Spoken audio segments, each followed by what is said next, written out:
La ilaha illallah wahdahu la syarikalah, lahul mulku wa lahul hamdu wa ala kulli syai'in qadir. Alhamdulillah, sahabat-sahabat sekalian, dengan izin Allah, kita diberi umur, diberi kesehatan untuk meneruskan amanah kita menjalani kehidupan.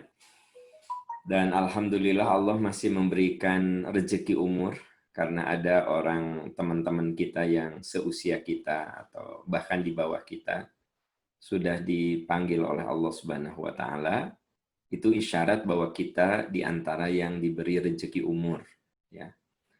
Saya yakin di antara teman-teman Bapak Ibu yang seangkatan, apakah SMP, SMA, kuliah, mungkin juga beberapa ada yang sudah meninggal kan, gitu ya.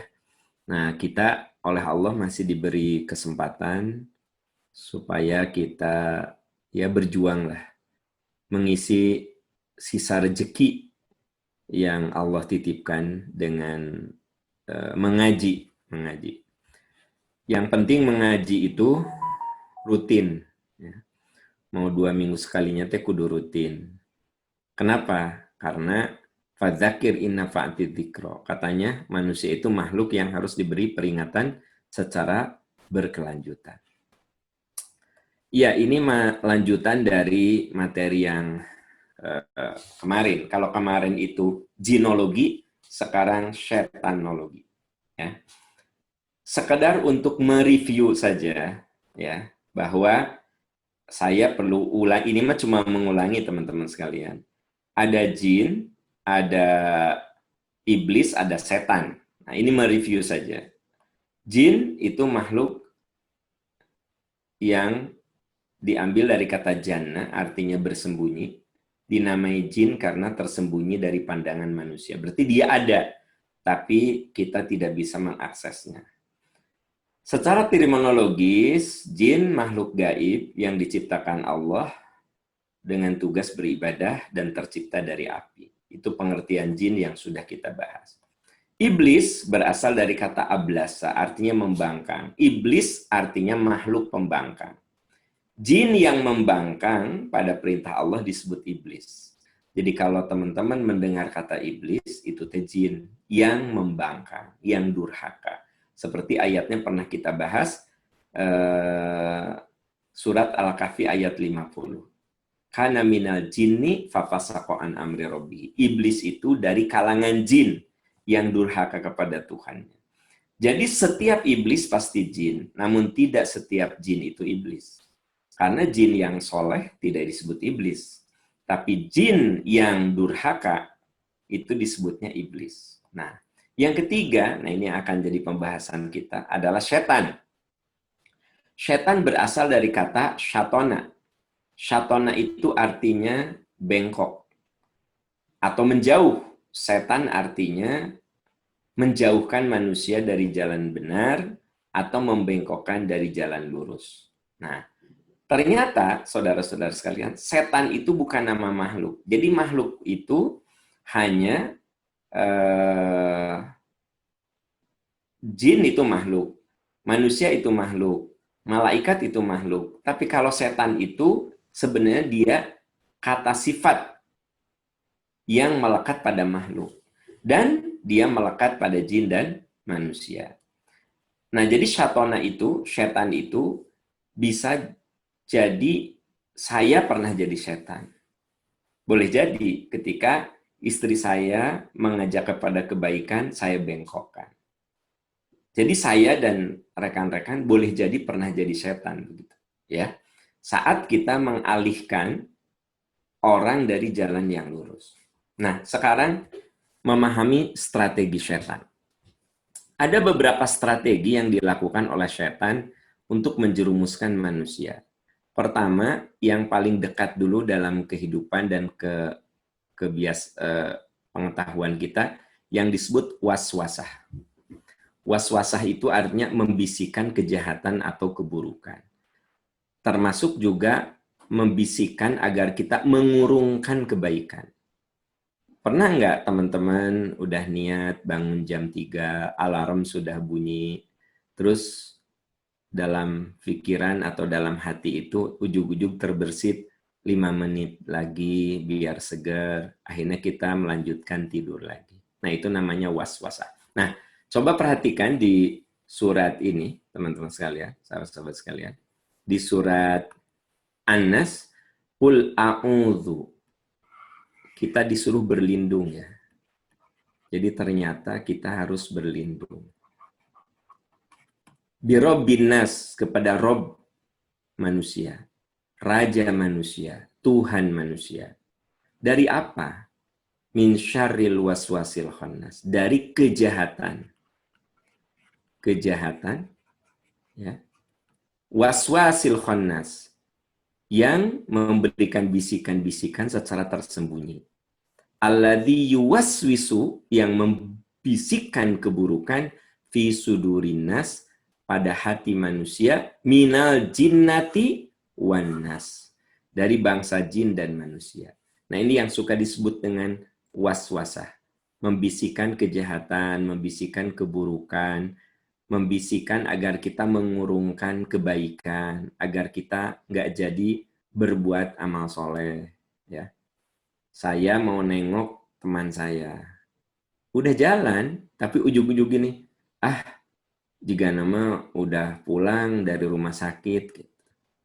Bari saya teh ngecek heula, jika nama udah pulang, teh jadi tah ngalongok teh. Pernah nggak teman-teman gitu? No nengok ya, udah jalan, ujung-ujungnya, jika nama geus cager gitu, jika nama geus keluar di rumah sakit gitu. Nah, kecuali kan kita make sure, telepon ke istrinya, telepon ke saudaranya. Ini mah enggak, pede, wah juga geus cager ya mah gitu. Ya, terjadi tah. Itu namanya yuwaswisu, ya, membisikkan sehingga kita menjadi mengurungkan kebaikan. Saya yakin saya dan ibu bapak, sahabat-sahabat sekalian pernah merasakan hal itu. Jadi kita akhirnya mengurungkan kebaikan. Ya, terjadi gitu jadi berbuat baik teh. Nah, itu yang disebut dengan waswasah. Nah, ada juga yang disebut dengan penyakit waswas. Was-was. Ada orang yang kalau udah wudhu, asa hitut. Wudhu deh, asa kentut. Wudhu lagi, asa kentut. Jadi wudhu teh bisa 8 kali ya tuh. Ya. Begitu takbir, asa hitut, batal dari wudhu. Begitu takbir, asa hitut. Tapi kalau nggak wudhu, nggak sholat, nanti asa hitut gitu. Bisi gitu di dia ayah korban. Nah itu teh Anda teh kena was-was tah. Akhirnya apa? Malas mau sholat teh. Kenapa? Kabayang wudhu nah kudu 8 sampai 12 kali. Nah orang kayak begini yang punya penyakit was-was kudu dibantuan. Jadi jangan misalnya anak kita was-was, kamu tuh wudhu lama-lama banget, naon sih? Nah, atau mama wudhu tuh menilam-nilam itu sampai baras segitu baju. Nah, caranya apa? Bantuan, ya, temenin, liatin, ya. Karena kadang ada yang suka gini, asa ada yang kelewat, diulangnya lagi, asa yang kelewat, ulangnya lagi. Tapi Pak Am bilang masalahnya asa hitut. Nah, ya rumusnya kata Nabi, kalau kamu mendapat waswasah dari setan, jangan kamu batalkan sholatmu, jangan kamu batalkan wudumu, sebelum hatta tasma'a sautan audurotan. Sampai kamu mendengar suara dut. Jadi gini, nih. Kalau teman-teman ada yang punya penyakit was-was, Anda wudhu, asa hitut. Mun teu disada, sholat. Kata Nabi, bunyi ente, cuma perasaan, oh, udah ti setan teman ti setan. Jadi kita kata, wah ti setan gitu, ya. Kecuali mun pret, wah eta mah ilin ti setan, emang benar eta mah asli, ya kan gitu.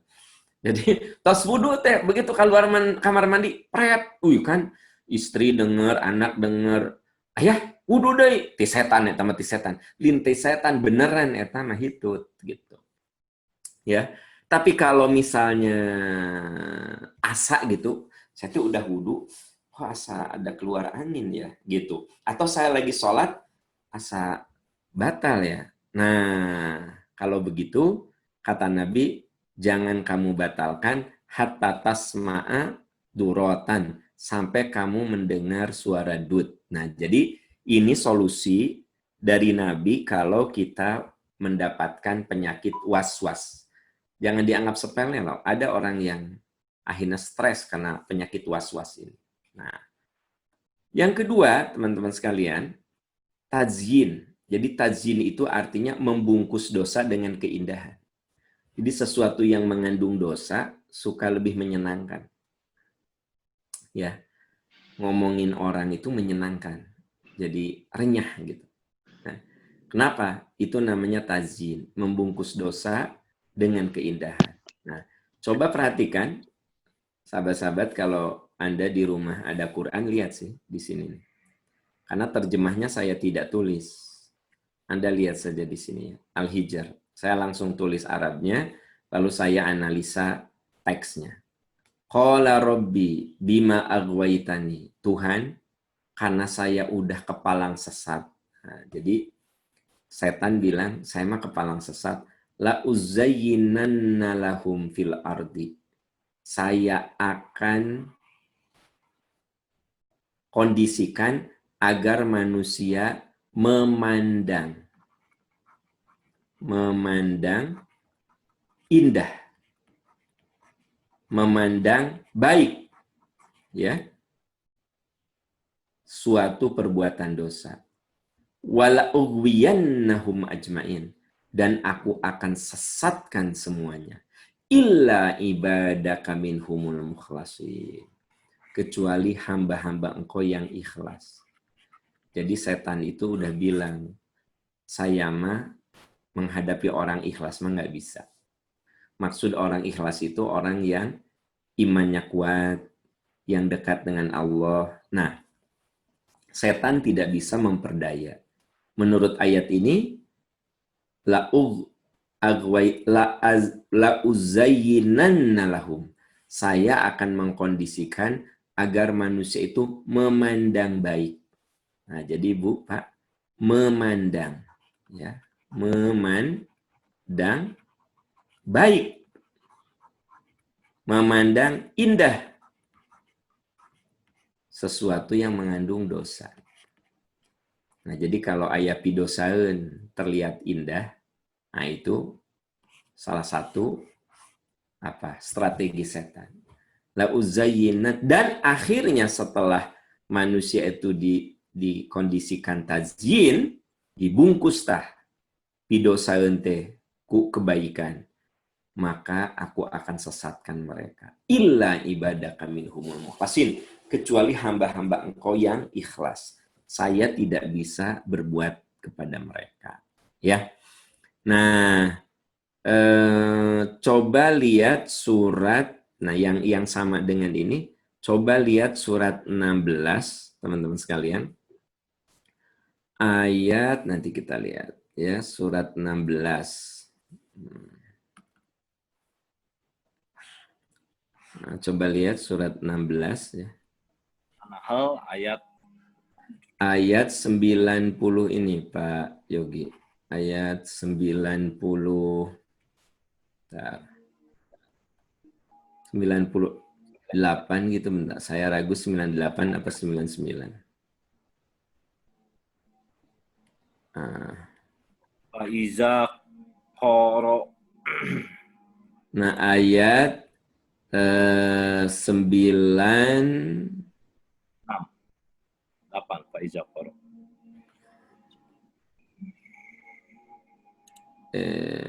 Maaf, saya salah surat. Surat apa saya bilang tadi? An-Nahl ya? Ya, An-Nahl yang ini. Surat 16 An-Nahl. Surat ke-16, saya salah ngeklik. Nah, An-Nahl. Ya. Nah, ayat 99.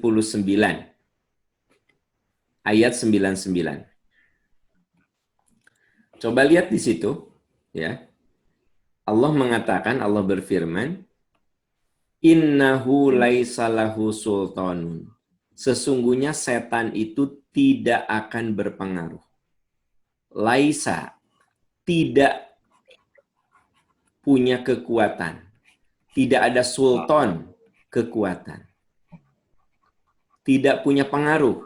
Alalladzina amanu, atas orang yang beriman, wa ala rabbihim yatawakkalun, dan terhadap dan orang-orang yang tawakal. Jadi setan itu tidak akan mencelakakan, akan berpengaruh, tidak akan berpengaruh seluruh strateginya kepada orang beriman dan kepada orang yang tawakal. Ini surat ke-16 ayat 99. Ini sama dengan yang tadi saya tunjukkan pada Ibu Bapak di sini nih, ya. Di mana di sini dikatakan qala bima aghwaytani la uzayyinanna lahum. Saya akan kondisikan mereka itu melihat indah suatu keburukan, kecuali hamba-hambamu yang ikhlas. Jadi hamba-hambamu yang ikhlas ini dikuatkan dengan surat 16 ayat 99. Gitu. Sama, ya, saling menguatkan saja. Nah, jadi yang pertama waswasa, yang kedua tazyin, nah, yang ketiga adalah tamanni, menimbulkan angan-angan.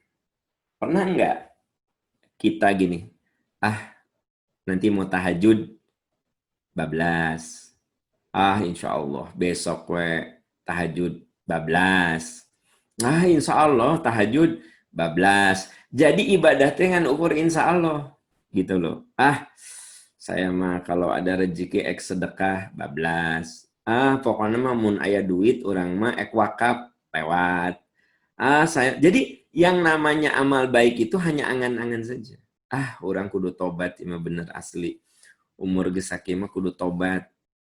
Diulangi lagi dosa. Ini mah bener deh kudu tobat. Diulangi lagi. Iya mah bener kudu tobat. Diulangi lagi. Nah itu yang disebut ya'iduhum wa yumannihim. Setan itu memberikan angan-angan. Angan-angan. Jadi kita hanya beramal sebatas angan-angan. Wa ma ya'iduhumus syaitanu illa ghurura. Padahal setan itu tidak memberikan janji kecuali tipu daya. Jadi sebenarnya teman-teman sekalian, kita kudu waspada kalau kita selalu berniat baik, tapi tara jadi wae gitu. Selalu nggak jadi. Nah itu kita masuk dalam strategi tamanni, angan-angan. Nah masalahnya kita tidak pernah melakukan, tapi kita serasa sudah melakukan. Karena tiap mau tidur saya niat tahajud, tapi tidak terwujud. Tapi saya asa jalmi nusok tahajud gitu. Jadi kalau orang li ngomongin tahajud orang asa sok tahajud. Padahal benar sok niat tahajud, tapi tidak pernah terwujud. Nah itu namanya tamanni, menimbulkan angan-angan. Ya'iduhum wa yumannihim gitu. Aku mau tobat deh. Dardei dilakukan. Orang kudu tobat ya. Dardei dilakukan. Nah, itu namanya tamanni, ya. Ya, apa yang saya bahas di sini ya kita tinggal refleksikan saja. Apakah tadi waswasah pernah kita rasakan? Tajin apakah pernah kita rasakan? Tamanni apakah pernah kita rasakan? Nah, kalau pernah, nah berarti memang strategi setan itu ada, ya. Strategi setan itu ada. Dan memang bukan omong kosong gitu. Yang kedua, yang berikutnya adalah adawah. Adawah itu artinya menimbulkan permusuhan.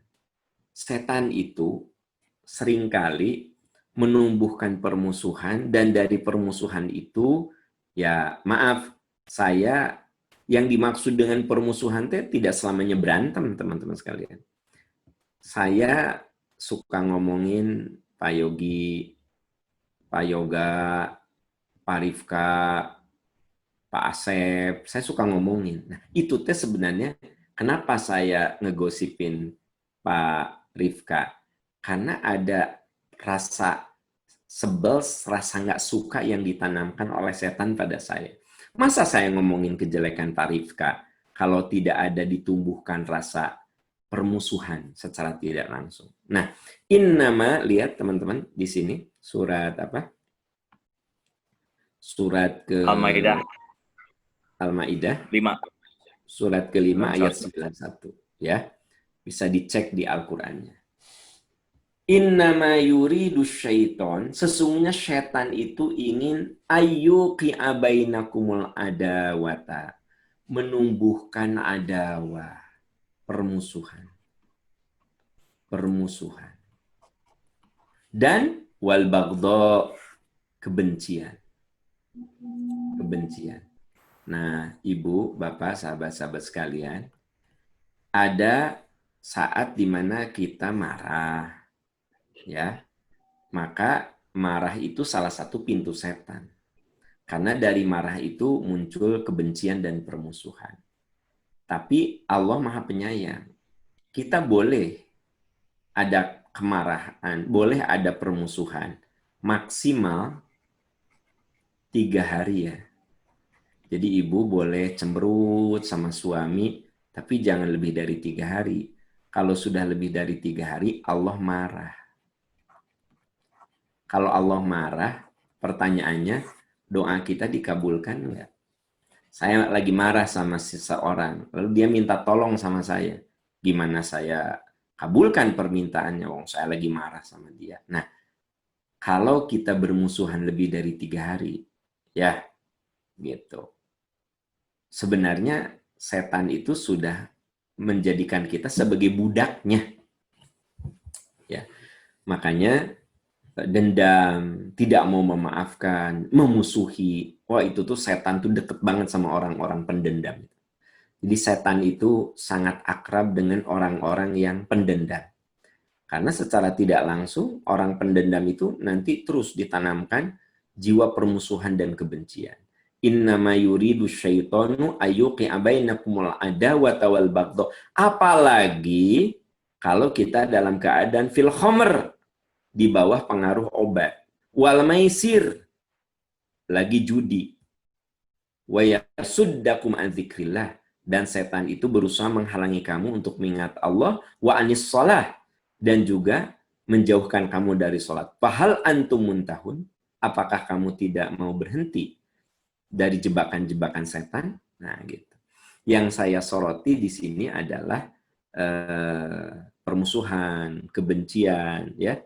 Apalagi ada penyertanya seperti judi, pengaruh obat-obat, ya.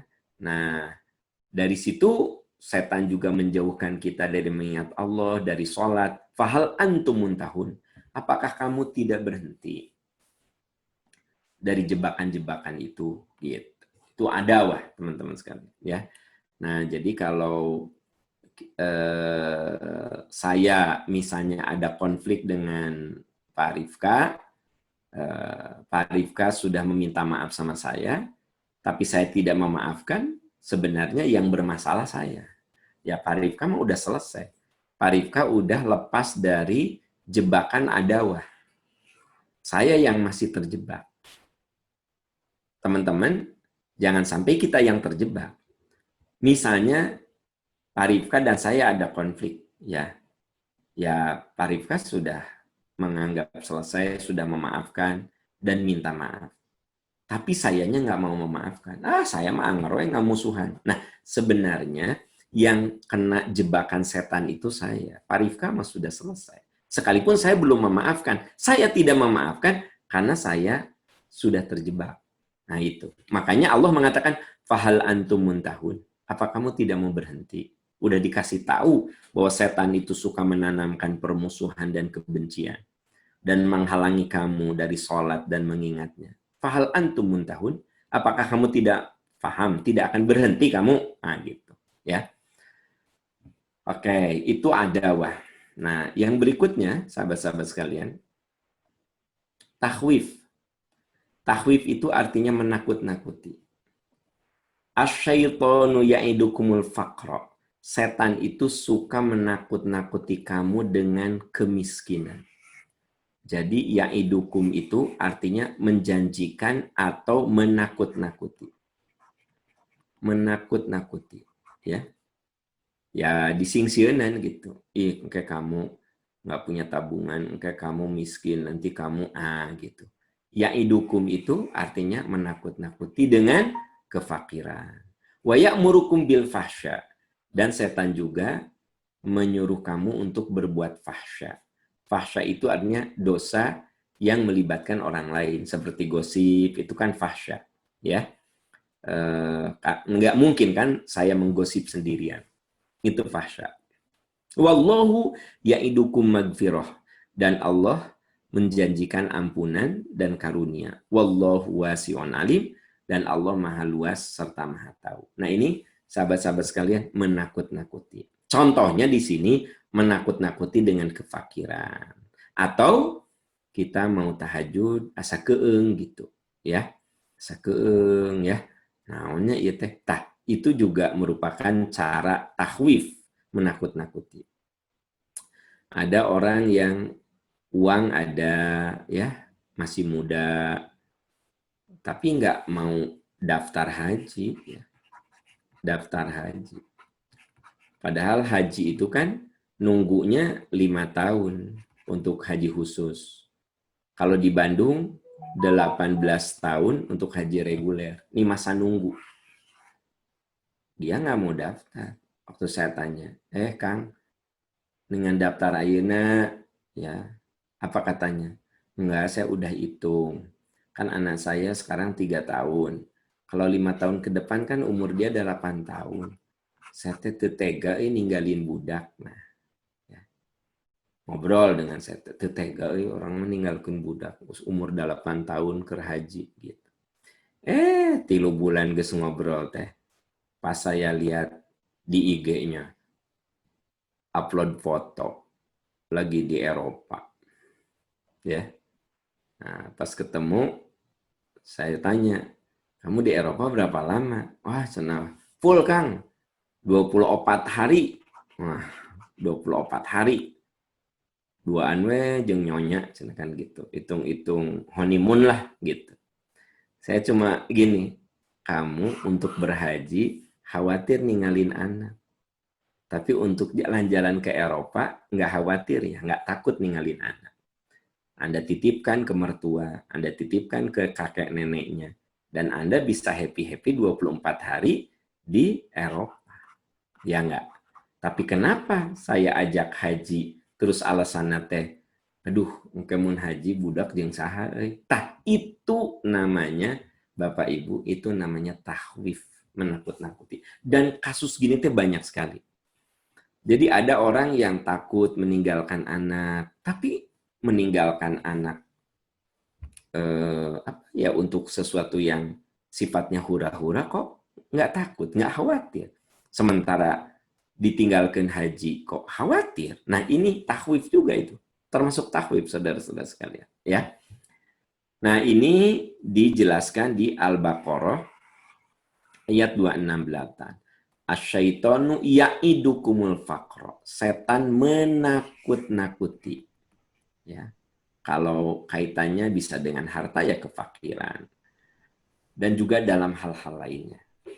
Saya yakin pernah dalam diri kita ada sebuah ketakutan. Ya. Jadi takut itu memang ada yang manusiawi gitu. Ya saya lagi di ibu-ibu lagi di rumah sendirian, suami di luar kota, terus ada bunyi yang nyongkel jendela, takut, ya itu mah bukan dari setan, itu mah takut yang manusiawi. Ada juga takut yang memang manusiawi itu seperti orang yang pobi gitu ya. Ari badan gede kayak Arnold Schwarzenegger, kayak Aderai, pas ningali cucunguk teh jejeritan, gitu. Ari badan badag, pas lihat cucunguk jejeritan. Nah itu kan namanya bukan tahwif dari setan, itu mah pobi aja ya. Nah, jadi takut yang dari setan itu, rasa takut yang menyebabkan kita menjadi tidak melakukan suatu amal soleh. Nah, mau dilanjutkan apa diskusi dulu, Pak Rifka? Lanjut aja ya, tanggung Pak. Lanjut ya, oke. Lanjut. Nah, cara menjegal langkah setan. Cara, nih, ya. 1, kita harus selalu berada dalam keikhlasan. Tadi ayatnya sama. Apa katanya? Illa ibadakal mukhlasin. Ya, tadi nih. Saya ulangi sekali lagi supaya lebih afdol. Surat Al-Hijr ayat 39. Oke. Surat 15, betul? Ya, Nah, 3940. ayat 3940. Ya, katanya kalau baca Quran mah kudu diulang-ulang. Ya. Qala Rabbi bima aghwaytani la uzayyinanna lahum fil ardi wa la ughwiyannahum ajmain. Karena engkau telah memutuskan aku ini orang sesat, maka pasti aku akan jadikan kejahatan, keburukan itu terasa indah bagi mereka. Dan aku akan menyesatkan mereka, illa ibadaka minhumul mukhlasin, kecuali hamba-hamba engkau yang ikhlas. Nah, ini kecuali hamba-hamba engkau yang ikhlas, mukhlasin. Makanya cara menghadapi strategi setan, kita kudu mengasah diri untuk selalu bersih hati kita. Makin bersih hati kita, kita senantiasa menjaga keikhlasan, maka setan susah menjerumuskan. Atau selain ini, tadi saya sudah tambahkan surat An-Nahl, surat ke-16, ya. Surat ke-16 ayat 99 juga sama. Ayat 99. Ini tambahan bahwa setan itu tidak akan bisa mencelakakan orang-orang yang beriman dan bertawakal. Itu yang pertama, ya. Nah, yang kedua, saudara-saudara sekalian,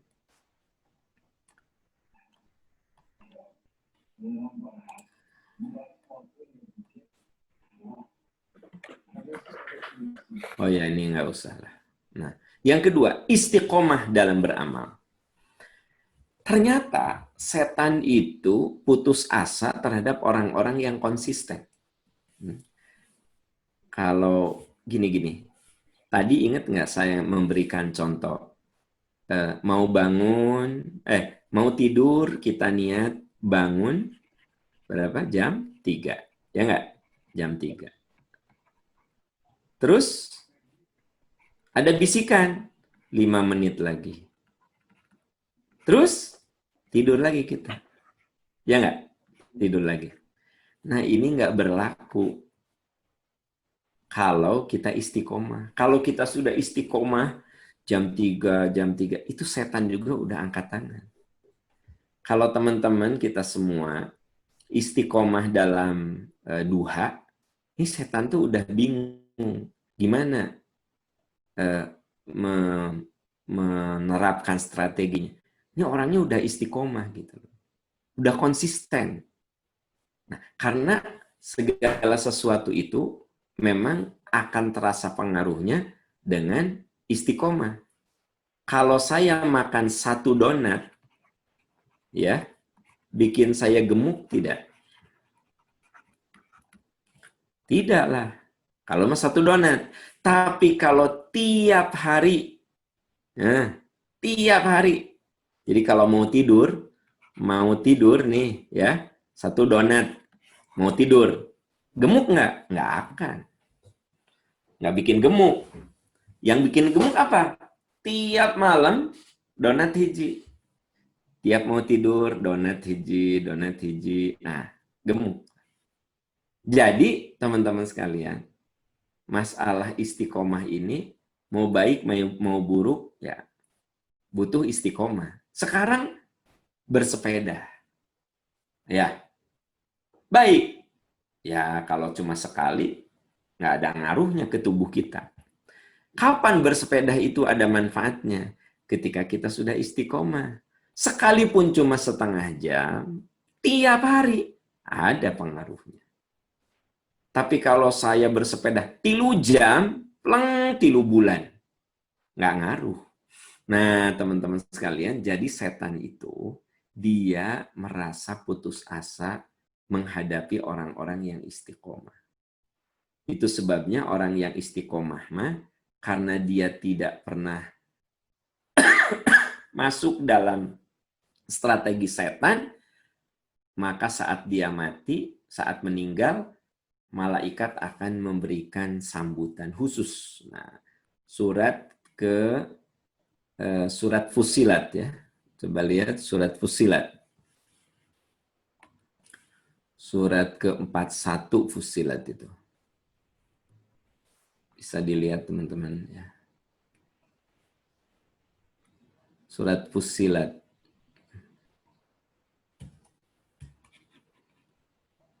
Surat Fussilat.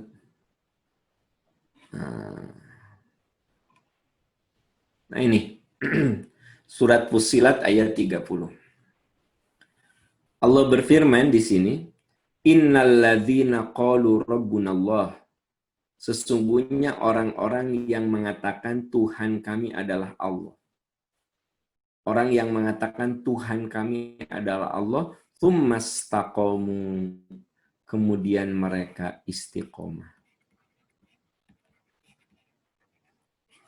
Apa yang terjadi saat orang itu menghadapi syakaratul maut? Tatanazzalu alaihimul malaika. Malaikat turun menyambut orang itu, menyambut ruh orang itu. Apa kata malaikat? Jangan takut. Wala tahzanu, jangan sedih, gak usah sedih. Wa abshiru, bergembiralah dengan surga yang telah dijanjikan kepada kamu. Teman-teman sekalian, kenapa orang yang istiqomah itu oleh malaikat diberitahu jangan takut, jangan sedih, surga menunggu kamu. Karena setan tuh susah gitu memerangkap orang itu. Menjerumuskan orang itu tuh susah. Kenapa? Karena dianya istiqomah. Jadi, saudara-saudara sekalian, yuk kita berjuang untuk istiqomah. Kalau baca Quran istiqomah, walaupun 5 ayat.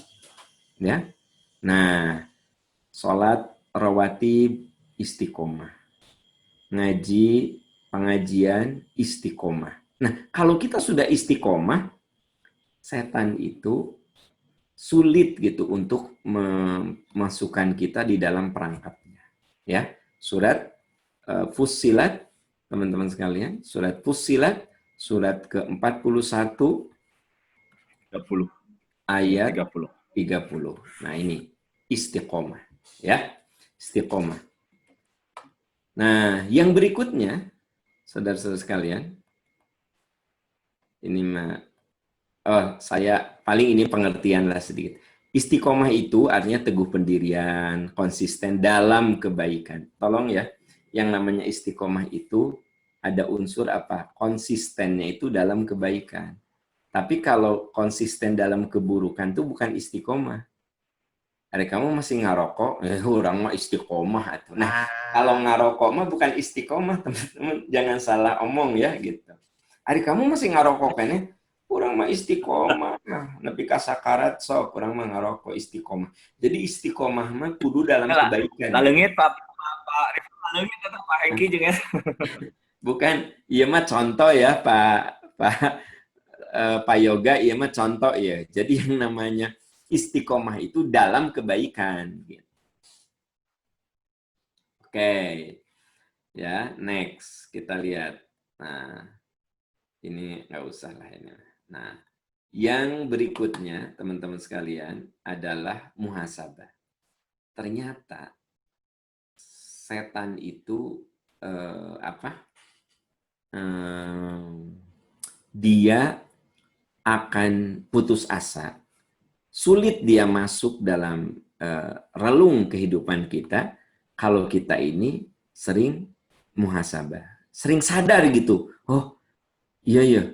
Jadi orang nanti waspada. Nah, oke. Kita lihat surat Al-A'raf ya, surat ke-7 ayat 201. Coba kita cek ya. Surat ke-7 ayat 201. 201. Kita cek ayatnya.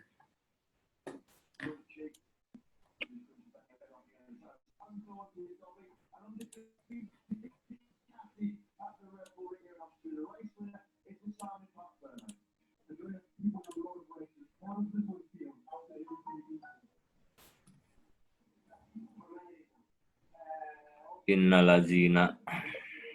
Ya. Nah,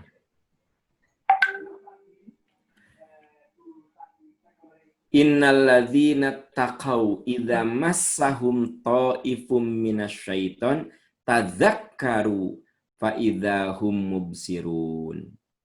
Sesungguhnya orang-orang takwa.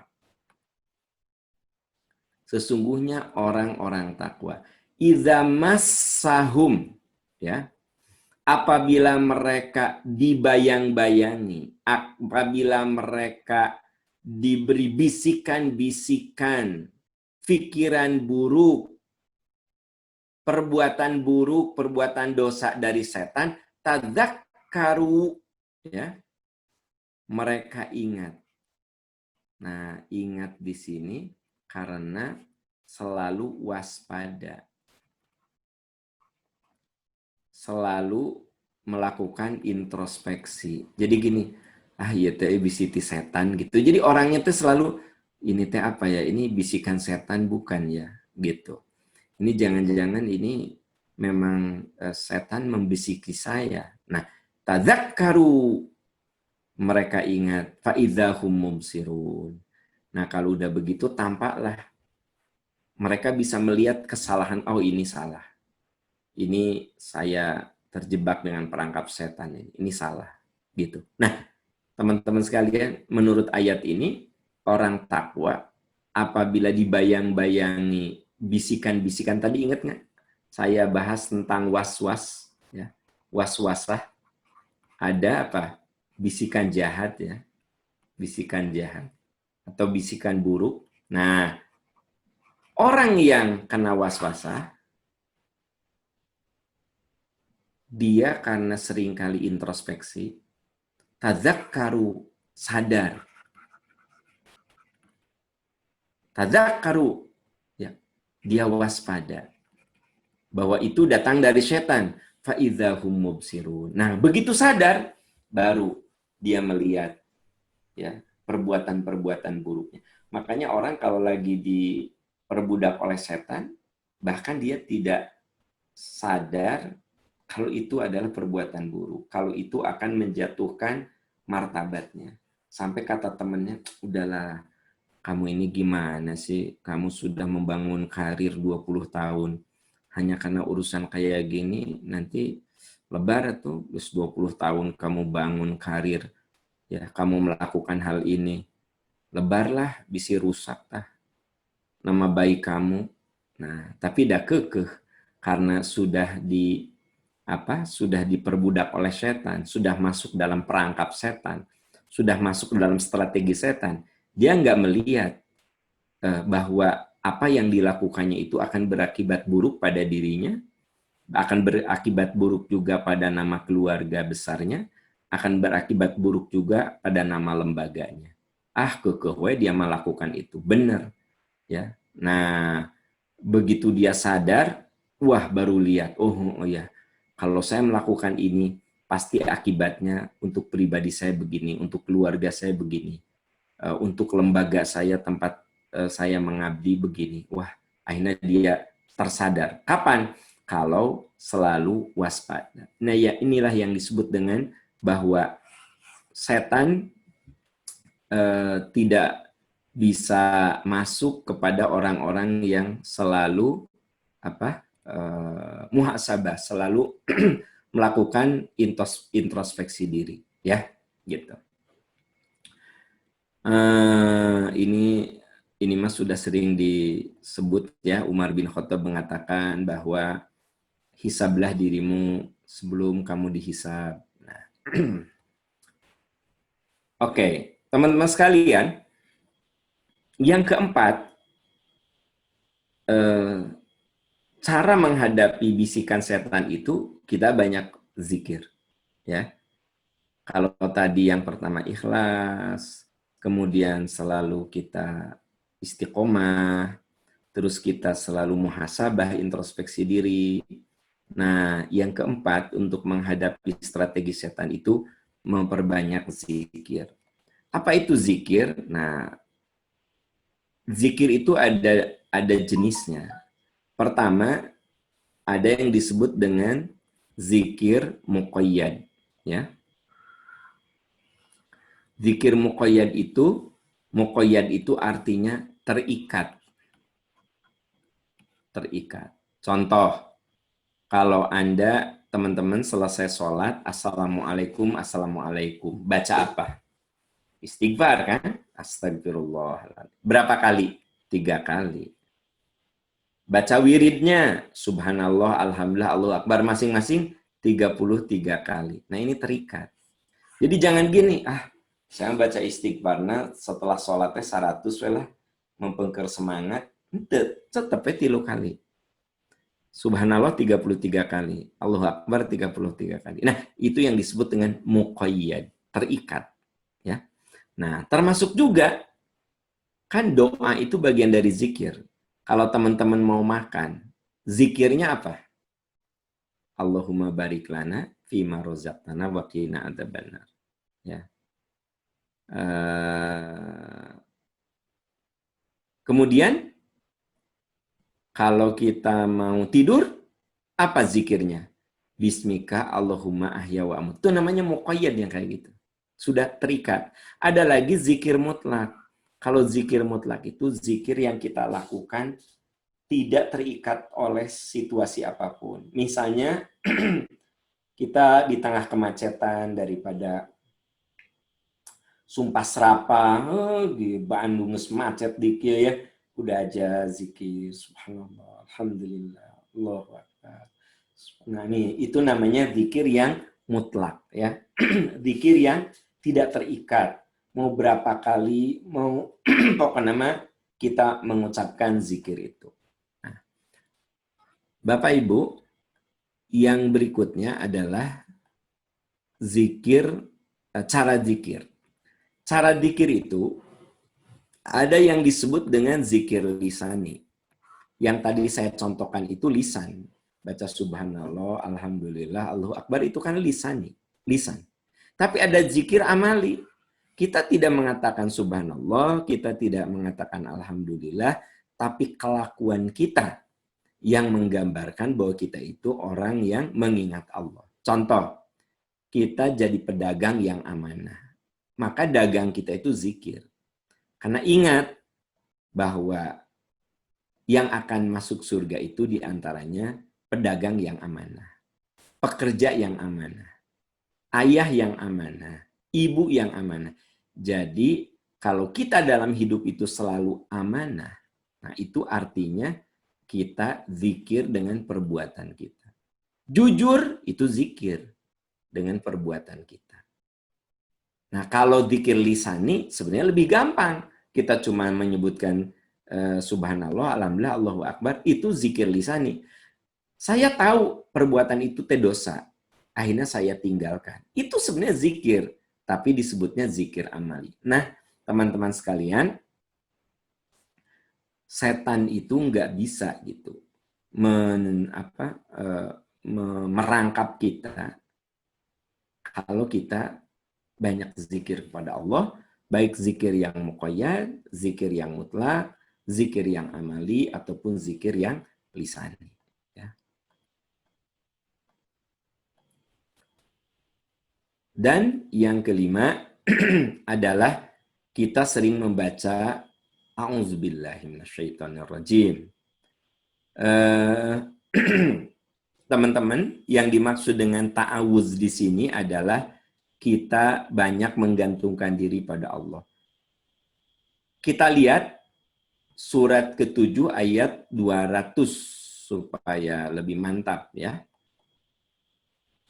Surat ke-7 ayat 200, coba lihat. Surat ke-7, surat Al-A'raf ayat 200. Imma yanzaghannaka minasyaitani nazghun fasta'id billahi innahu sami'un alim. Jadi teman-teman sekalian, menurut surat Al-A'raf ayat 200 ya. Surat ke-7 ayat 200.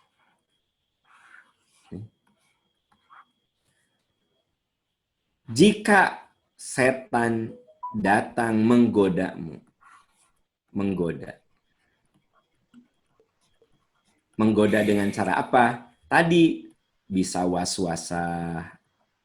Tadi materi yang atas. Dengan tahwib, dengan tazyin, dengan adawah. Nah, yang dimaksud dengan jika setan datang menggodamu, menggoda dengan cara-cara yang tadi sudah saya sebut sebagai strategi. Was-wasah, tahwib, tazyin, adawah, ya. Nah, fasta'idz billah. Segeralah kamu berlindung. Jadi kita sering-sering berlindung kepada Allah. Itu sebabnya Bapak, Ibu, teman-teman sekalian, kalau kita mau tidur, kita dalam posisi sesungguhnya lemah. Maka dianjurkan kalau mau tidur itu baca Falak Binas dan Kulhu. Itu kan bagian dari Fasta'idz billah. Coba lihat tadi surat An-Nas, Qul a'udzu birabbin nas, malikin nas, Qul a'udzu. Coba baca surat Al-Falaq, Qul a'udzu. Katakan aku berlindung.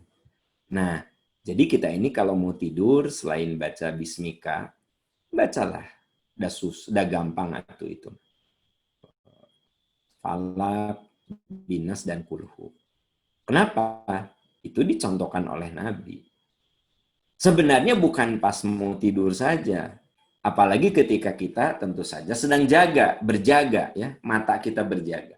Maka sering-seringlah berlindung diri kepada Allah, mohon pertolongan agar kita tidak terjebak oleh godaan-godaan setan. Oke, teman-teman, itu dulu yang bisa saya sampaikan.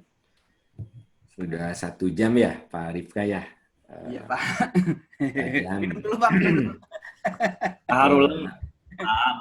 Dan? Arah ulang, Pak. Harulang langsung ke harulang kieu. Sajamnya. Oke. Jadi kita bahas dari mulai strategi dan cara supaya kita tidak terjebak dalam strategi itu. Dan semua poin, Bapak, Ibu, teman-teman, saya tunjukkan ayatnya. Jadi, supaya teman-teman yakin, oh ini ayatnya, ini ayatnya. Jadi jangan kira, ya cek si Paam, tapi itu yang benar henteu nama, takkan gitu. Jadi, ya istilah, sana ngomong gitu, oh, si Paam tadi puting ceramah, tapi itu yang oh, benar henteu nama. Nah, lamun ayat, nah udah saya bacakan. Bahkan setiap ayat itu saya analisa kata per kata. Maksudnya saya ingin menunjukkan kalimat mana yang menunjukkan, yang menegaskan. Misalnya, tazyin, memperindah sesuatu yang buruk jadi baik. Mana tazyin? Saya buletin. Nih, kata tazyin. Ya, bahwa setan itu seringkali menumbuhkan permusuhan. Nih, bagdo, nih kata bagdo-nya itu saya tunjukkan. Jadi setiap ayat sengaja saya pertegas begitu untuk lebih meyakinkan. Kelihatannya 2 minggu. Kalau mau ya, kalau mau ditamatin saya lanjut. Kalau mau tema lain boleh. Berarti minggu depan saya akan bahas tentang pintu-pintu setan. Jadi setan tuh tahu kelemahan manusia. Dia akan masuk situ. Ya. Nah, jadi setan tuh tahu nih, oh, Aama kelemahannya ini. Oh, Rifaka mah kelemahannya ini. Oh, Pak Adam mah kelemahannya ini. Oh, dosen mah Pak Yoga kelemahannya ini gitu. Oh, Pak Ferry dosennya kelemahannya iya. Jadi setan tuh cerdas, ya kan gitu. Cerdas gitu, ya. Nah, dan jangan salah. Makin kuat iman kita, makin banyak ilmu kita, maka setan yang menggodanya pun levelnya naik lagi. Jadi kalau orang-orang soleh seperti teman-teman di sini itu setan nanti udah level-level profesor di akademik nanti ya.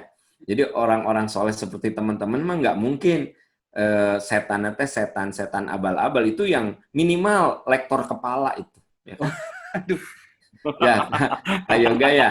Jadi anu ngagoda teman-teman mah itu minimal mun di kuliah mah jabatan akademiknya teh lektor kepala yang biasanya udah di atas 15 tahun dia mengajar kan gitu.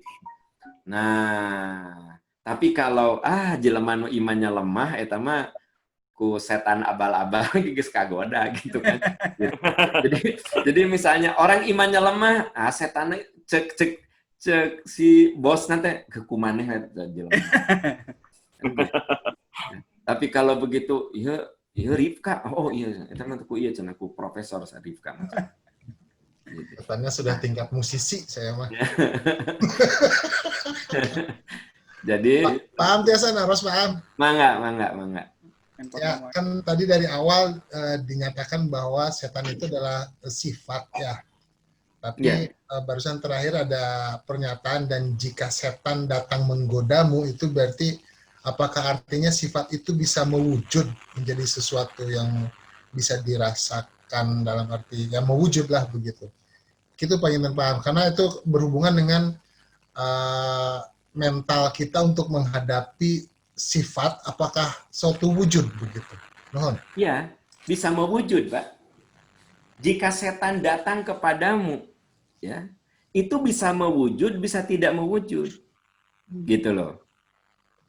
Contoh, jika setan datang kepadamu, nah, saya teh mau umroh. Ya, udah datang ke Taman Citarum, daftar ke Percikan Iman. Terus datang, artosnya gitu saya. Ketemu Pak Rifka, ya, Pak, badai ke mana, Pak? Daftar umroh. Bapak, iya ya programnya kurang tur lah ke Australia. Tah, maka datang kan, berwujud berwujud, gitu. Oh, berarti itu bisa pamole Pak Rifka ya, Pak ya? Tapi boleh jadi, Pak, datang itu tidak berwujud, tapi masuk ke relung pikiran saya, gitu loh. Seperti halnya saya tadi contohkan, saya mau tidur pasang alarm jam 3, bangun, alarm bunyi itu saya bangun. Jika setan datang kepadamu, tapi tidak mewujud, hanya saya bisa merasakan apa? 5 menit deh, ambil segar. Pak Ferry pernah nggak gitu? Atau Pak Ferry mah setan teh geus putus asa ka Pak Ferry mah jiga nanya. Sering ku Pak Rifka, Pak Asad. Jadi kata Nabi, kita ini kudu berusaha untuk khonasa syaiton. Bikin setan itu putus asa. Putus asa kayak, jelema ieu mah geus susah itu bisa digoda gitu tah. Jadi kayaknya masa setan makan setan untuk adat. Jadi kayaknya ini paham, punten. Gimana? Sama Tom. Kan jadi misalnya nih, misalnya ini kita tahu bahwa Pak Rifka mah imannya sangat kuat gitu ya. Apakah memang mungkin setan itu berwujud Pak Rifka begitu? Sehingga itu kan berarti apakah kita nanti misalnya kalau berteman dengan Pak Rifka mah mungkin si setan itu mewujud di Pak Rifka gitu. Begini, sebenarnya manusia sesoleh apapun, ada saat dia juga tergoda oleh setan. Lemah. Jadi ada saat iman kita turun. Nah, ya, misalnya Pak Rifka itu orang yang soleh. Ya. Nah, saya gaul dengan Pak Rifka, tapi boleh jadi ada satu saat iman Pak Rifka lemah. Nah, setan masuk, malah dia ngasih pengaruh yang buruk ke saya. Ya. Saya teh mau beli oleh-oleh ke istri, cek Pak Rifka teh, kudu lah bisa dadeuyeun cenah. Nah, itu kan sebenarnya ya padahal ya sekilas gitu. Paham? Naon? Ya bawa oleh-oleh ke istri. Kudu lah. Kudu si dadeuyeun gitu. Saya getara dah. Nah, akhirnya saya henteu. Oh, teman-teman bisa Anda nggak tahu ya. Kalau kita bawa oleh-oleh sama istri, itu diantara amalan-amalan yang paling disukai Rasul. Alhamdulillah. Saya senang oleh-oleh. Nun, paham di wartosan. Ya. Kadenya. Berarti pokok. Jadi dia nu ngaranna oleh-oleh teh meureunanya sesuai kadar kemampuan. Si mama teh seneng kopi, bawa kopi mah ya seneng kopi kesukaan Kerupuk Mah. saya nyapanya. Nah, ternyata resepnya kerupuk, meser kerupuk. Jadi maksudnya gini, teman-teman itu teh jangan disepelekan yang kayak gitu teh gitu. Jangan lah tuh pirakan yang ge oncom, hari istri kita resep oncom mah meser oncom gitu loh, ya. Gitu loh. Ya, Pak, nah ya ting harulang ke naon ieu teh ting harulang ke ya. Regreg, paham, regreg. Saya sebawa Regreg. masalah nak. Ya, Paham bari taros tiasa. mangga Pak Adam. Tadi kan Paham bilang salah satu sistem setan teh itunya Strategi. apa? Strateginya itu tadi angan-angan ya Pak ya. Ya. Nah, itu angan-angan teh gimana caranya ngebedain dengan kalau kita kan kadang-kadang kalau nggak jadi kita juga harus positive thinking dan ada harapan gitu ya gitu. Nah ciri-ciri yang angan-angan tadi itu hampir sama dengan itu nggak gitu. Jadi Yang gini saya Pak. tadi nangkepnya adalah kalau mun kita udah niatin terjadi wae eta apakah hari itu mah kan karena alasan ditunda dan segala macamnya, tapi ada beberapa kita kadang-kadang diikhtiarin tapi kita tidak dapat. Nah, tapi kita jangan patah semangat gitu. Nah, itu ngebedainnya tuh Ya. gimana Pak? Jadi ngebedainnya gini Pak Adam. Jadi yang namanya angan-angan tuh, kalau kita mau berbuat baik tuh hanya sebatas angan-angan, gitu. Oh, Iya, jadi kayak orang mun aya rezeki ek wakaf 1 juta mah. Engke mun ayeuna ya saya dapat untung ya. Jika mah menang 10 juta mah. Insya Allah 500.000 mah wakaf. Bener menang 10 juta gitu kan? Tapi henteu. Nah gitu loh. iya. Nah, itu namanya angan-angan. Tapi kalau misalnya saya mau wakaf deh 500.000 mun ieu menang 10 juta. Ngan ukur 3 juta. Keperluan lain gitu cukup. Tah itu mah kan beda lagi Pak Adam. Iya. Nah, jadi angan-angan itu di situ maksudnya. Iya, Dan iya. biasanya kayak begini deh ya. Ada nggak di antara teman-teman yang gini? Kemarin waktu Ramadan mah alhamdulillah tadarus teh lumayan lah. Sehari salamar mah kudu gitu kan. Terus kia insya Allah diteruskan ke tos Ramadan dan nepi ka ayeuna kakara 2 lembar atuh. Gitu nepi ka ayeuna kakara 2 lembar. Hari ke Ramadan mah alhamdulillah salembar. Terus kia urang mah diterusnya di luar Ramadan urang teh kudu teruskeun atuh. Gitu. Patana naon kakara 2 lembar nepi ka ayeuna teh geus idul tamat ya. Tahun baru hijrah. Tahun baru. Tahun hijrah teh tamat. Oke. Iya Pak, jelas Pak sekarang mah. Nuhun Pak Adam. Di mana nuhun. Assalamualaikum, pengen nanya. Mangga, waalaikumsalam. Ada yang dari Swiss nih, silakan nanya Emma. Bu Emma, mangga Bu Emma. Ya, oke. Gini, saya teh punya teman gitu ya. Baru kemarin aja kita ngumpul, terus dia itu orangnya itu dia tuh rajin pertama gitu ya, rajin tahajud. Setelah itu banyak godaan, kayaknya semacam yang tadi dibilangin rasa tahwif itu ya, menakut-nakuti. Jadi pada suatu malam biasanya sering tahajud, terus dia berhenti karena merasa ketakutan. Karena ada perasaan mungkin nggak tahu gimana, ada sesuatu yang lewat di depan kamarnya atau gimana. Jadi dia itu berhenti tahajud karena merasa tergoda terus. Nah, terus jadi solusinya gimana? Dia ingin tahajud tapi ketakutan gitu. Dan itu terjadi di sini di Swiss ya, bukan di Indonesia, kayaknya aneh dan ajaib. Bukan di Gunung Halo ya, di Swiss itu, di Swiss. Iya. Udah Bu Emma? Ya udah gitu. Jadi gimana cara membangkitkan lagi rasa tahajud tanpa takut tapi selalu ada godaan itu. Jadi keeng gitu. Keeng. Begini Bu Emma. Yang tadi saya sampaikan, bikin setan itu jadi putus asa. Jadi putus asa tuh begini. Setan menakut-nakuti, ada rasa takut itu. Nah, memang ini kudu dilawan gitu loh. Dilawan dalam arti paksakeun we wudu. Nah, ini ini ada kejadian, itu mah kan di Swiss, ini mah di Pondok Indah. Di Pondok Indah di mana? Aduh, di Satra Duta. Ya. Ada jamaah saya, dia itu punya rumah di Satra Duta tuh gede. Suaminya meninggal. Anak kegedean, dijual jual dah. Sekalian dibagikan waris ke anak-anaknya. Dia beli rumah yang lebih kecil. Rumah yang lebih kecil. Dia bilang, Pak Aam, tiap saya tahajud, itu ada yang berdiri di sudut kamar.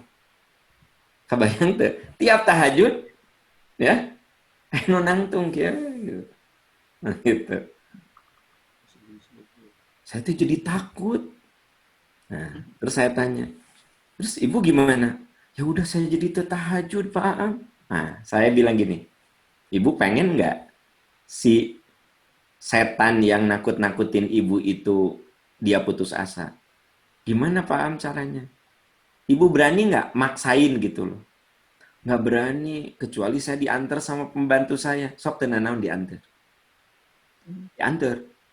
Nah, jadi kalaupun kita tidak bisa sendirian, diantar. Terus aja gitu kan.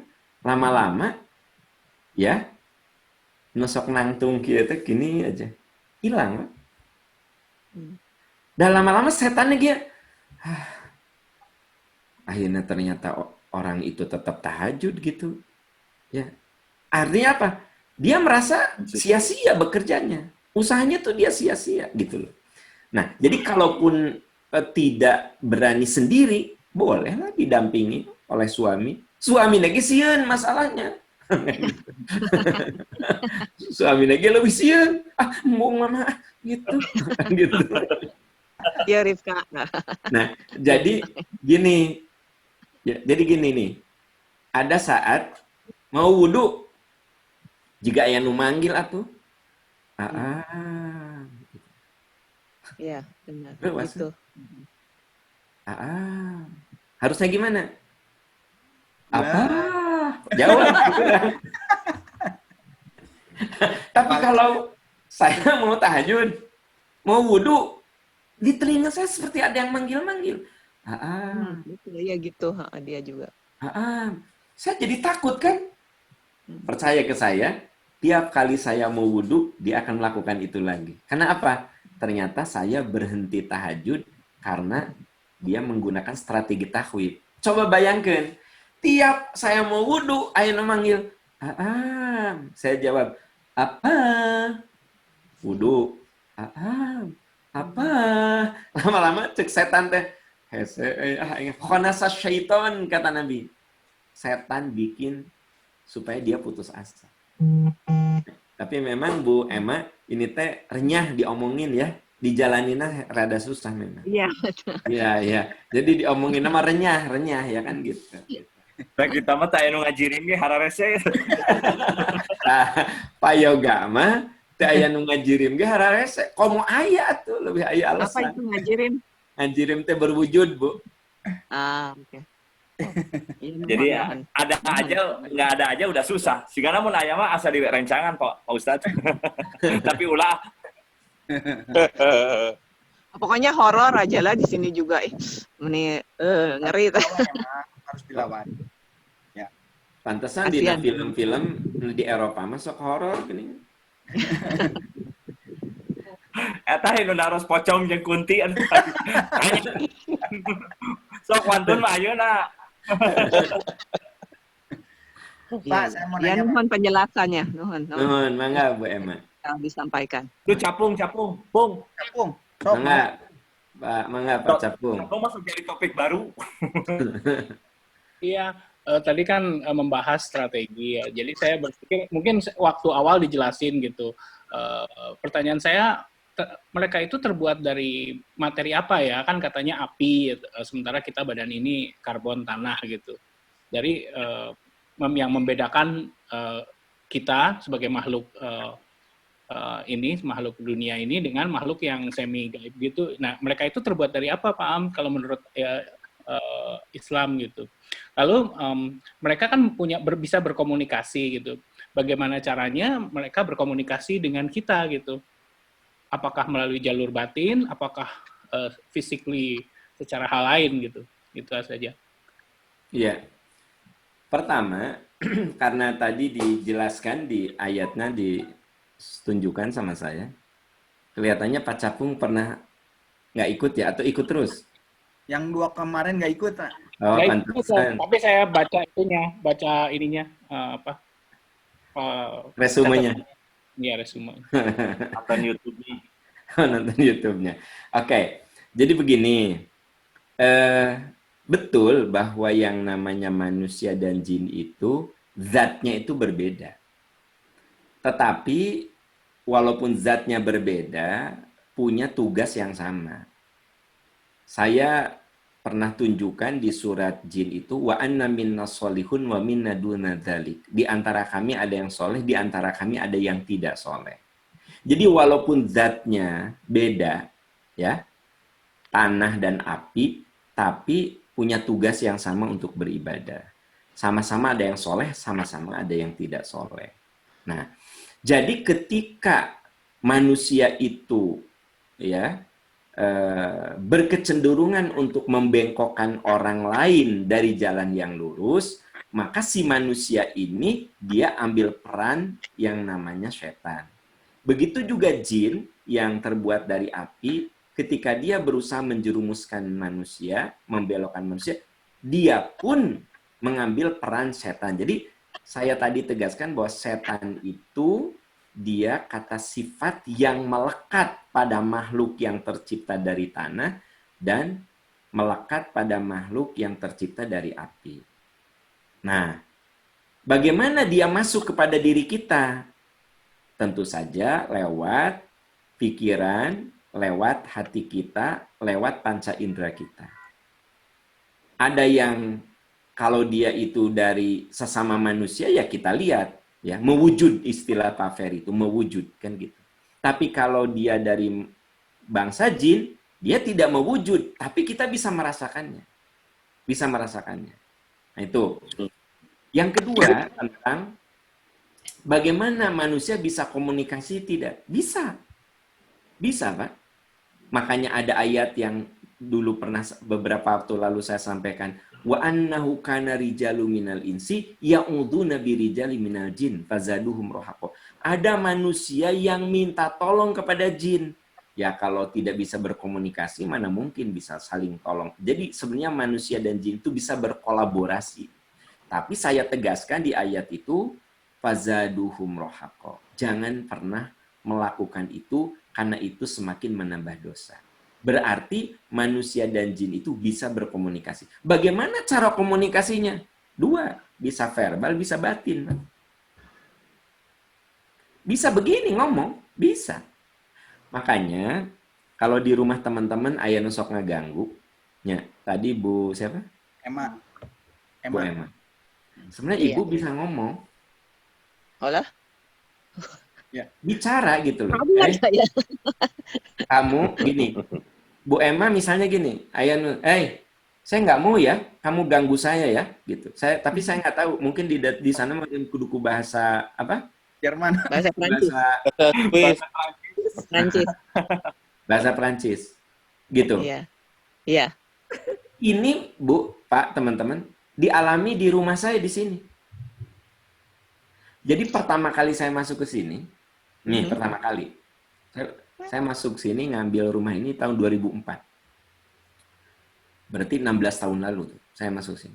Tiap saya nonton nih, kan ini saya ruang nonton TV. Nah sebelah kanan itu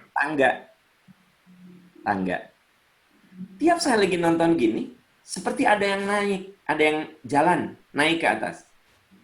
Saya gini kan, saya suka bilang ini, Teteh, maksudnya saya manggil anak saya. Aa, pada nggak jawab. Ya udah malam jam 11, setengah 12. Sekali diantepkan. 2 kali diantepkan.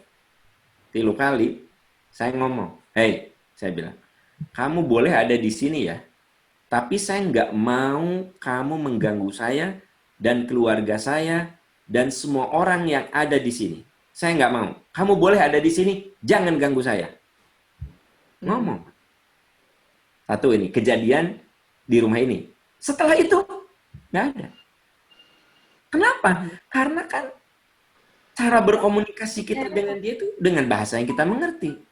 Gitu. Ya. Contoh yang kedua, sebelum saya di rumah ini, saya ada di rumah daerah Cibiru. Gitu. Nah, kalau rumah yang daerah Cibiru itu di garasi. Saya kan pulang suka malam tuh. Nah, dari garasi itu ada tangga juga, tapi itu mah tangga untuk jemur. Nah, tiap saya keluar dari mobil di garasi itu, seperti ada yang duduk di tangga itu. Seperti ada yang ngeliatin aja, duduk. Ya, saya merasa terganggu. Gitu loh. Saya ngomong, saya bilang, saya nggak mau ya, kamu ganggu saya dan ganggu keluarga saya. Kamu boleh ada di rumah saya, tapi ingat, saya nggak mau diganggu sama kamu. Berhenti, Pak. Tapi orang ngomong nanti kudu pede, ulah kamu. Ya, Nah itu dia. yang manesin. Jadi orang teh kudu pede. Saya bilang, saya nggak mau ya. Nah, kejadian juga nih, ya di Jeddah. Di Jeddah. Nah, saya biasa kalau masuk hotel tuh selalu salam. Assalamualaikum. Gitu. Ya. Assalamualaikum. Nah, kalem dah mulai jawab waalaikumsalam. Assalamualaikum. Ya, gitu. Nah, tapi pas saya salam teh asa teh enak gitu. Assalamualaikum. Nah, jam 11 gitu. Aya nu mandi dong. Shower tuh gitu. Kebayang tuh. Saya masuk hotel jam 7, ya. Jam 11 malam saya belum jadi antara mau tidur gitu. Saya mikir gini. Oh, mungkin dari kamar sebelah. Ya kan? Gitu.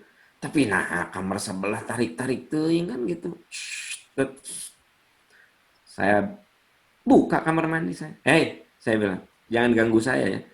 Nggak tahu, saya mau ngomongnya pakai bahasa Indonesia, kudanom pakai bahasa Arab Indonesia. Saya bilang saya nggak mau ya, kamu ganggu saya, gitu. Tutup deh, jempling atau Pak. Nah itu, ini jawaban ke Pak Capung dan juga Bu Emma ya, kalau misalnya mau bicara, oke lah bicara. Tapi kudu pede ya, kudu self confidence, kudu berisi kita ngomong, nah gitu. Ini juga pede, Pak. Tapi takutnya si nembal teh atau nembal jadi soak. Kita nembal, Pak. Ya. Jadi asar ya. Ngajawabnya teh kieu. Ya. Ngajawabnya teh ngirung deh. Naon saya mah. Ngomong melengking gitu kan, melengking jadi sieun tos we. Pada we. Saya mau biasanya ngajak gelut begitu ngaganggu gelut saya aing. Teman-teman, ingat nggak waktu materi ceramah saya yang pertama sekali, saya katakan jin itu ada 3 macam menurut hadis Nabi. Ada jin yang menetap, ada jin yang berpindah-pindah, dan ada jin yang punya kemampuan untuk pindah secara cepat. Dan saya katakan bahwa jin elit itu jin yang memang dia bisa sekejap gitu pindah. Nah, ada juga jin yang menetap. Misalnya gini, saya beli tanah kosong, ya. Tapi boleh jadi di situ sudah ada jin yang menempati. Kan kita nggak tahu dia rumahnya seperti apa. Saya bangun di situ. Ya. Nah, jin itu menetap di situ. Makanya tidak perlu teman-teman Anda mengusir-ngusir. Wong dia udah duluan. Hanya kelemahan dia tidak punya sertifikat. Oh, sertifikat kita juga masih di bank, can lunas sebenarnya. KPR, Pak. Anjirnya Sama sederajat tidak punya sertifikat. Nah, jadi saya mah tidak setuju kalau orang masuk rumah baru terus dibersihkan cenah. Kan gitu. Nah, tidak perlu ada ritual pembersihan. Wong boleh jadi dia itu lebih dulu dari kita, kenapa harus diusir? Kata dia, lu yang harus keluar, bukan gue. Jadi sebenarnya mah, Bu, Pak, biarkan dia hidup berdampingan. Satu, jangan saling ganggu dong. Kamu kehidupan kamu, saya kehidupan saya. Saya punya cara hidup, kamu punya cara hidup. Dua-duanya makhluk Allah, silahkan kamu berjalan dengan caramu, saya berjalan. Satu, jangan saling mengganggu. Nah, ada juga yang nomaden. Nomaden itu begini, ya. Boleh jadi rumah saya baik-baik saja, tapi tiba-tiba nah hanya aneh, gelas ujung-ujungnya geser gitu. Pantu ujung-ujung ngereket, ya, gitu. Bunyi gebruk pantu gitu, ya. Bruk. Naonnya? Da kamari mah baik-baik saja. Nah, boleh jadi aya jin anu nah hanya ya rumah ieu juga enakeun asup ka dinya. Tah, tapi yang nomadenna kieu geus kitu teh. Ah, bosan pindah deui ti rumah saya ke rumah Paripka. Pindah ke rumah Pak Capung. Nah, yang betah nate di Payoga. Tapi gitu Pak Ustadz. Dan penakluk itu kan abi tara ngaganggu didinya. Tara kan jin ngaganggu. Gitu. Ki, nu dek ditanya Ki. Abdi kenging. Oh, Enggak. ya, sok mangga. Oh, Nah, punten abdi sabaraha ka peker teu ngiringan. Saya teh orang yang katakanlah tidak sensitif ya, pernah suatu kejadian tamaneh tingali ka ditu deket jeung urang. Da angger atuh teu katingali kahiji itu ya. Mau di gimana? Bukan berarti saya pengen bisa ngelihat, ulah lah. Tapi artinya gini, saya punya rumah. Rumah itu kalau tidak salah sebelum saya itu ada tiga sudah saya penghuni yang ketiga gitu. Dari cerita-cerita yang lama teh didinya mah ayaan kata tetangga sebelah kiri kanan didinya mah ayaan saya suka ngedengeran. Tapi alhamdulillah ketika saya masuk itu saya seperti yang tadi Pak Am bilang, maneh urang mau ngusir maneh di dia yakin meureun aya di dia. Pek wae asa ulah ngaganggu. Saya tidak merasa orang yang berani, juga tidak merasa orang yang sedemikian ditakutinya, nggak tahulah ya. Tapi kenapa bisa seperti itu Pak? Jadi pas saya masuk, tetangga juga bilang, nah hanya Mas Budi Toska dia mah asa tayat gagandengan kitu kieu tah. Bagaimana penjelasannya seperti itu Pak? Setan, sin ke setan. Iya, nama pembogaan ya, para susah. Duka, saya tidak merasa itu sensitif juga tidak. Iya. Jadi gini Pak, jin itu kan makhluk Allah. Makhluk Allah sama seperti kita. Sekarang gini, pernah nggak teman-teman gini, ketemu orang, tapi Anda itu merasa nih orang tuh berwibawa gitu loh.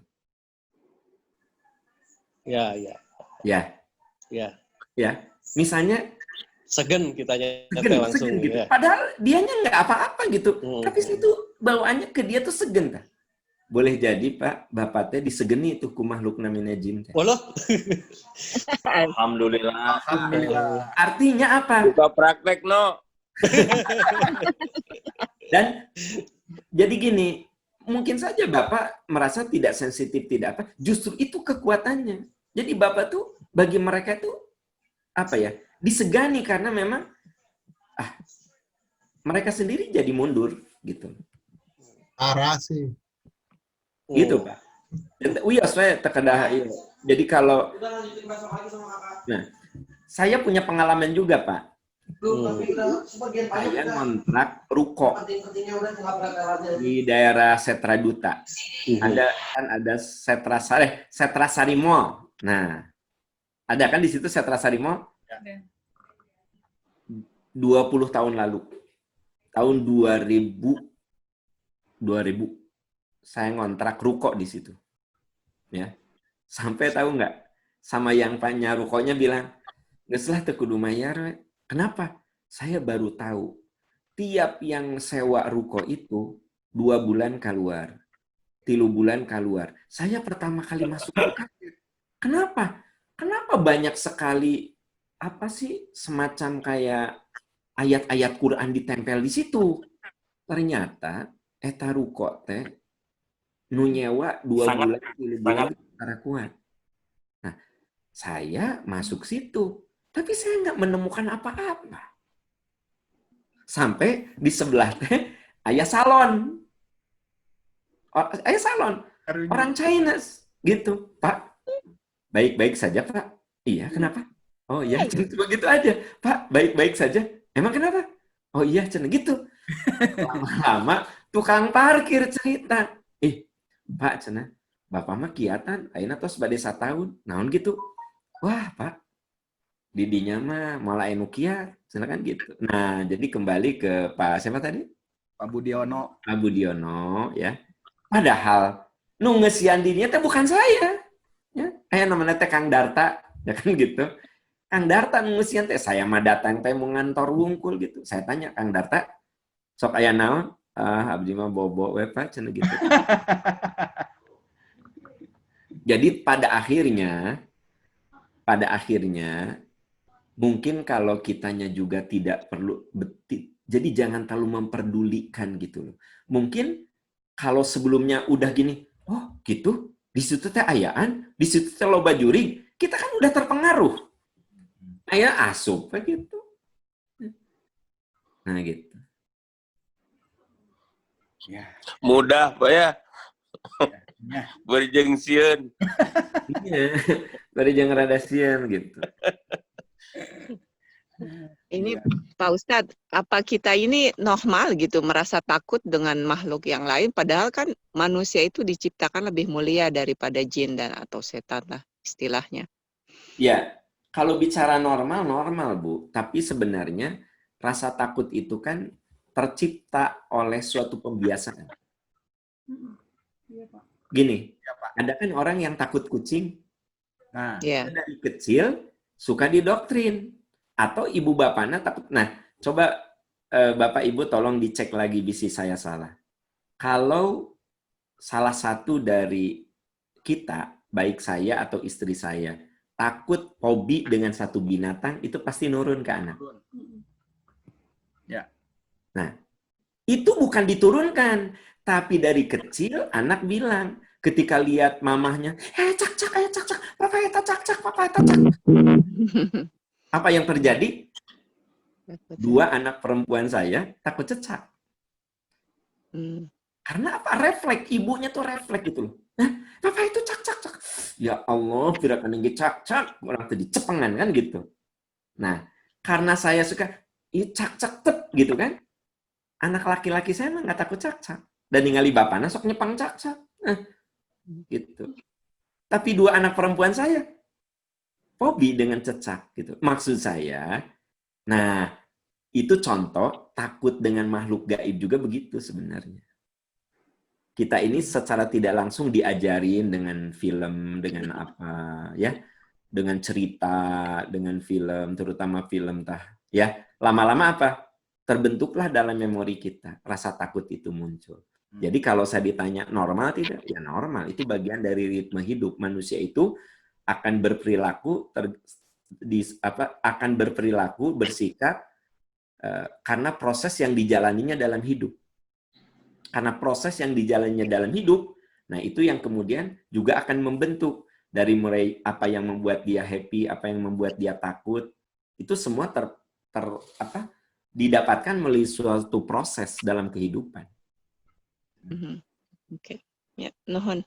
Nuhun, mangga. Masih dengan Bu Emma ini ya tadi? Ya. Kang Rifka? Ya, Pak. Jangan terlalu soleh lah, udah jam 9. Ya. Waktu terus nunjukin tabu salapan, Bapak Ibu. Dugi kadela. Ya, itu saja teman-teman sekalian. Untuk lebih berkah kita akhiri dengan doa. Subhanakallahumma wa bihamdika asyhadu an la ilaha illa anta astaghfiruka wa atubu ilaik. Rabbana zalamna anfusana wa illam taghfir lana wa tarhamna lanakunanna minal khasirin. Rabbana atina fid dunya hasanatan wa fil akhirati hasanatan wa qina adzabannar. Alhamdulillahirabbil alamin. Amin ya rabbal alamin.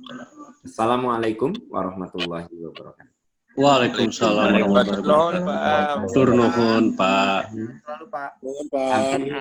Pamit pengen Siap. Pamit.